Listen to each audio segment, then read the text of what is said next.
Hey everyone, so in this video I'm going to give you my October expenses so we all can judge me and what I spend money on. I'm just kidding, but I'm a little bit nervous about sharing my expenses with you because I've never really done it before. So let's jump into the video. These are my personal expenses and I'll go through them all one by one. So my biggest expense is my investments, which makes up 60% of my expenses. So at the moment I have been trying to build up even more of an emergency fund because I currently have an offset account, which is basically like a bank account which is attached to my mortgage. And this is like a super high interest savings account because it's giving me essentially an offset of my interest rate on my mortgage, which is 2.52%. Since the stock market is a bit overvalued at the moment and I haven't really found any great opportunities to invest in businesses that are on my watch list at an undervalued price, I have mostly just been dollar cost averaging into ETFs, and I do have quite a bit of money in my brokerage account sitting on the sidelines. So instead of just transferring all of my money back into my brokerage account and just have it kind of sit there and maybe make a couple of investments in ETFs and dollar cost averaging, I decided to put a lot more money into my offset account. So at least I'm putting my money to work. And the great thing about having an offset account is I can actually take out this money anytime that I like. In fact, last month I made $25 in interest from my offset account, which is really exciting because I've never received that much interest from a bank in my life. And by the way, if you're enjoying this video so far,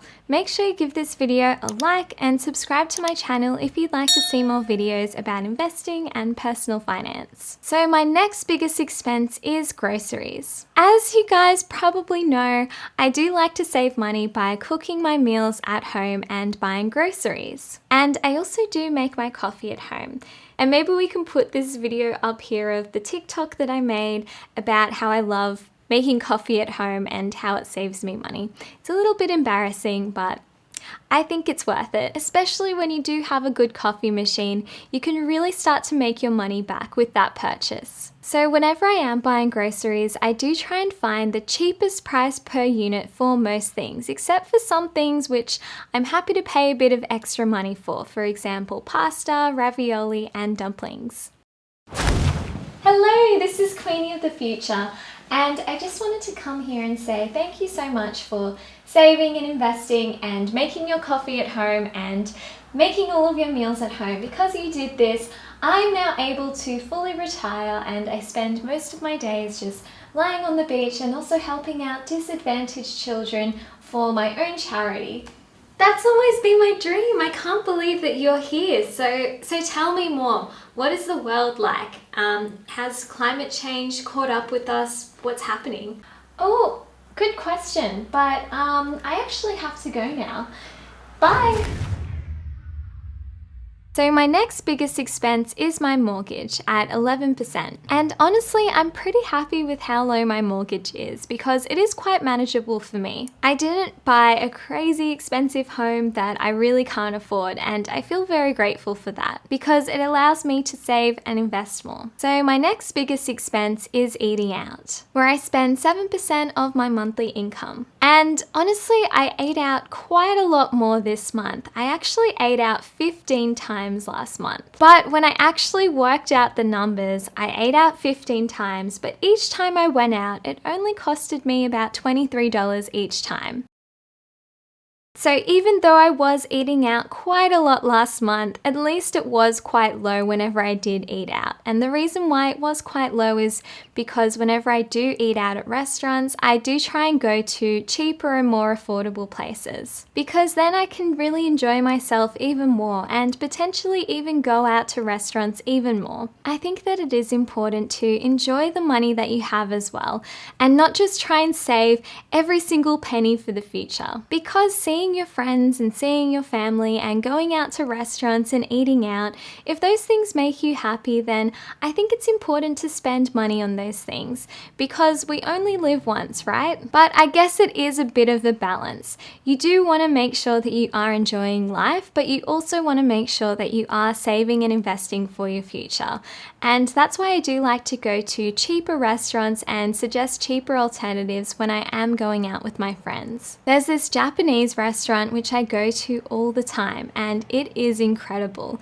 A bowl of ramen only costs $12, and they have such amazing food. I think it's really awesome when you can find those little local gems that you can just go to all the time and have a good time out. So my next biggest expense is my electricity, phone, and internet at 2.1%. And I'm really proud of how much money I was able to save here. I am constantly looking for the cheapest electricity, cheapest phone provider, and cheapest internet provider. And I'm constantly comparing and switching if I do find a really good deal. I recently switched my energy to Click Energy, my phone provider from Optus to Circles Life, and my internet to Superloop. And my phone plan only costs $28 per month for 20 gigabytes of data. And when I was with Optus before, I was getting the same amount of data for $40 per month. So it's a pretty good saving that I'm making each month. And by the way, if you'd like to sign up to Circles Life yourself, I've also put a link down in the description below. So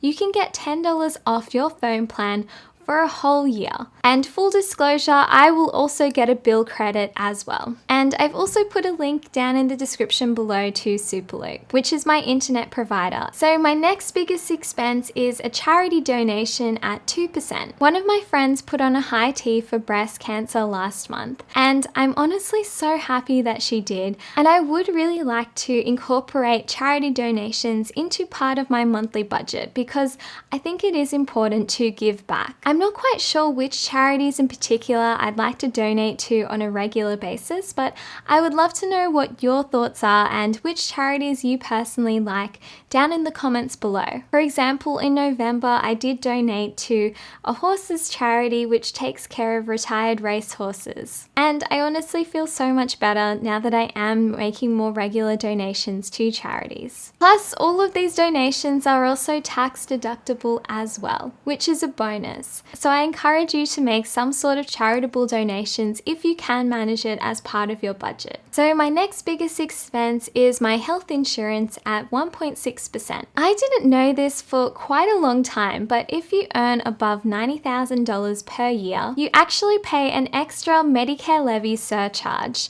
and you don't get any extra benefits from paying this additional Medicare levy surcharge. And this surcharge only applies if you don't have private health insurance. So this year I got a really basic private health insurance plan, which includes general dental and physio. And it's actually pretty decent because what I spend with my private health insurance, I actually get back in benefits. For example, I'm able to go to the dentist every couple of months and get my teeth cleaned as part of my health insurance. And I can also get a rebate for remedial massages. So if you do earn above $90,000 per year and you currently don't have private health insurance, I think it is worth checking out. So my next biggest expense is transport at 1.5%. So this includes things like getting the train to work and also Uber. At my work, we are allowed to have a few days where we can work from home, so my transport cost has been reduced quite a lot this year. So my next biggest expense is a remedial massage at 1.2%, and then after that it's my car and petrol at 0.6%. I have a pretty old beat up car and I really only use this to get from point A to point B.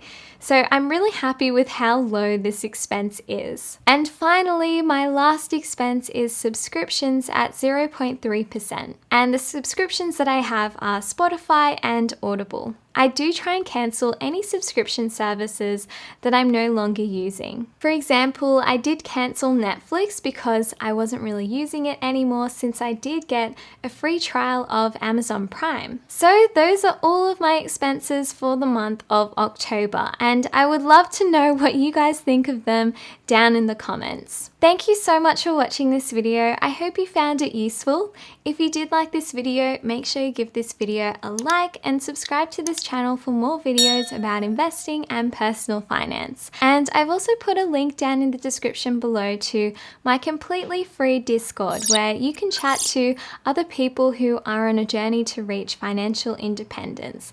I know that sometimes this journey can be a bit lonely, so if you're watching these videos and you are interested in making more money and investing and saving for your future, I think that you'll really enjoy this community of like-minded people. It's also completely free, so make sure you click the link in the description below. I'll see you in the next video. Bye! And if you'd like to see some more videos, I've put some links to some videos here, so make sure you click the links and see another video.